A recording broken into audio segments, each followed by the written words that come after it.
초연결 시대 글로벌 HR을 관통하는 가장 정제된 화두들을 심도 깊게 전합니다. 캐럿 HR 캐스터 레일라 고든입니다. 레일라님, 요즘 회의할 때 가장 많이 듣는 말 맞춰보실래요? 저는 이거 AI한테 한번 돌려보자인 것 같아요. 맞아요. 2024년 마이크로소프트와 링크드인이 발표한 워크 트렌드 인덱스에 따르면 전 세계 지식 근로자의 75%, 아시아는 무려 83%가 업무 시 AI를 사용하는 것으로 나타났어요. 챗GPT로 기획하고 코파일럿으로 코딩하며 젠스파크로 PPT까지 만드는 거죠. 이미 AI가 옆자리 동료가 되었네요. 그런데 리더들은 이런 AI 도입으로 새로운 고민을 하게 되었습니다.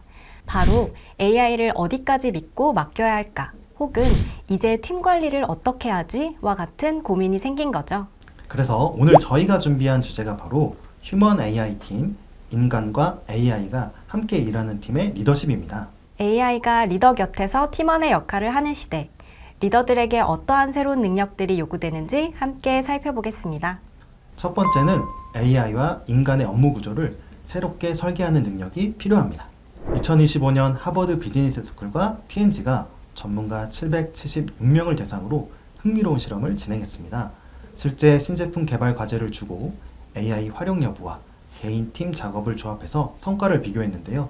그 결과 AI를 사용한 한 사람이 AI 없이 협업한 두 사람에 맞먹는 성과를 낸 것으로 나타났습니다. 더 흥미로운 사실은 AI가 부서 간 장벽도 허물었다는 점이에요. 원래 R&D 출신은 기술적인 솔루션을, 마케팅 출신은 상업적인 솔루션을 내놓는 경향이 있었는데 AI를 활용하자 이런 경계 없이 기술과 비즈니스 간 균형 잡힌 통합적인 솔루션을 제시할 수 있었다는 점이에요.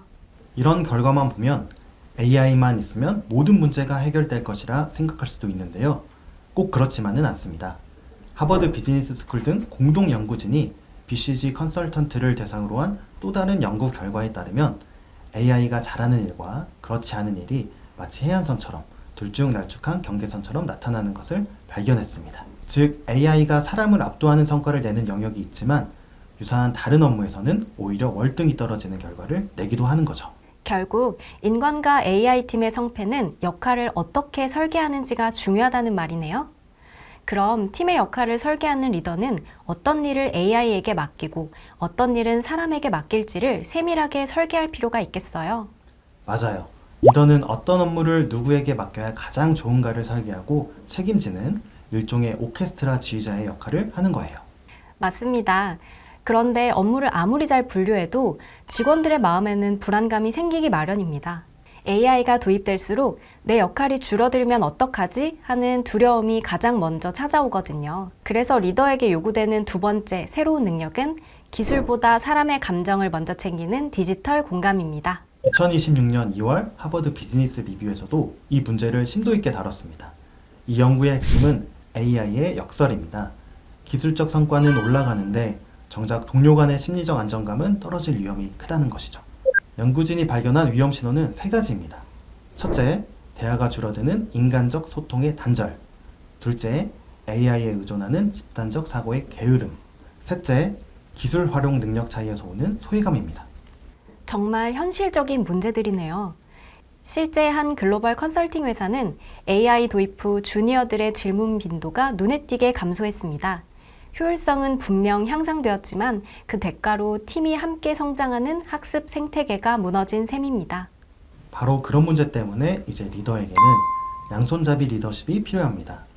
원래 이 개념은 조직이 기존 사업의 효율성과 새로운 혁신을 동시에 추구하는 능력을 의미했습니다.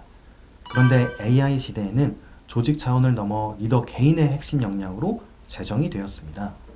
한 손으로는 AI를 통한 효율과 성과를 극대화하면서 동시에 다른 손으로는 인간적 연결과 심리적 안정감을 지켜내야 한다는 것입니다. AI라는 차가운 손과 사람이라는 따뜻한 손을 모두 쓰는 리더가 되어야 한다는 말씀이네요. 맞습니다. 스탠퍼드의 찰스 오라일리 교수의 연구에 따르면 이를 탐색과 활용의 균형이라 하는데 AI 맥락에서 탐색은 AI를 과감하게 실험하는 혁신이며 활용은 사람 간의 협업과 신뢰를 지키는 과정입니다. 이 두 가지를 동시에 해내는 리더가 AI 시대의 진짜 리더라는 거예요. 결국 양손잡이 리더십이란 AI 시대에도 사람이 중심이라는 걸 행동으로 보여주는 거죠. AI가 경쟁자가 아니라 협력적 동료가 되려면 리더가 먼저 그 균형을 실천해야 합니다. 디지털 공감이 마음가짐이라면 양손잡이 리더십은 그걸 실천하는 행동 방식입니다. 마지막 능력은 무엇일까요? 아주 간단하지만 효과는 강력한데요. 바로 리더의 질문을 바꾸는 것입니다. 예전에는 얼마나 했는지를 물었다면 이제는 그렇게 판단한 이유가 무엇인지를 물어봐야 합니다. 이런 질문이 팀원의 비판적 사고를 깨우고 판단의 질을 높일 수 있습니다. AI가 아무리 유능해도 사람의 최종 판단, 즉 휴먼 인 더 루프가 있어야 조직의 실질적인 성과로 이어질 수 있습니다. 오늘 다룬 변화를 살펴볼 수 있는 사례로 엔비디아와 함께 AI 팩토리를 구축 중인 슈나이더 일렉트릭을 소개드립니다. AI 도입 후 첫 번째 변화는 엔지니어들의 업무 구조가 바뀌었다는 점입니다. 과거에는 설비가 고장나면 사람이 뛰어가 수리했지만 이제는 디지털 트윈으로 AI가 고장 가능성을 미리 예측하면 엔지니어가 설비를 멈출지 최종 판단하는 구조가 되었습니다. 두 번째는 직원들의 불안을 먼저 챙겼다는 건데요. 가상 공간에서 고장 시나리오를 반복 훈련할 수 있게 해서 AI가 일자리를 뺏는다가 아니라 AI로 더 빠르게 전문가가 된다고 느끼게 했습니다. 마지막으로 리더들의 질문 방식도 기계를 얼마나 잘 다루나에서 AI 예측과 현장 경험을 어떻게 결합해 판단했나로 바뀌었습니다. 성과는 어땠나요? 도입 전과 비교했을 때 현장 출동은 40%가, 유지 보수 비용은 20%가 감소했습니다. 가장 큰 변화는 엔지니어들이 단순 대응자에서 전략적 판단자로 성장했다는 점이에요. 정말 인상적인 변화네요. 그렇다면 레일라님, 앞으로 어떤 방향으로 인재를 육성해야 할까요? AI 시대 인재 육성의 3가지 방향을 제안드립니다. 첫째, 정답을 찾는 사람에서 질문을 던지는 사람으로의 전환입니다. AI가 답을 내는 시대에는 모든 구성원이 AI 결과를 검증하는 비판적 사고력이 기본 생존 역량으로 자리 잡을 거예요.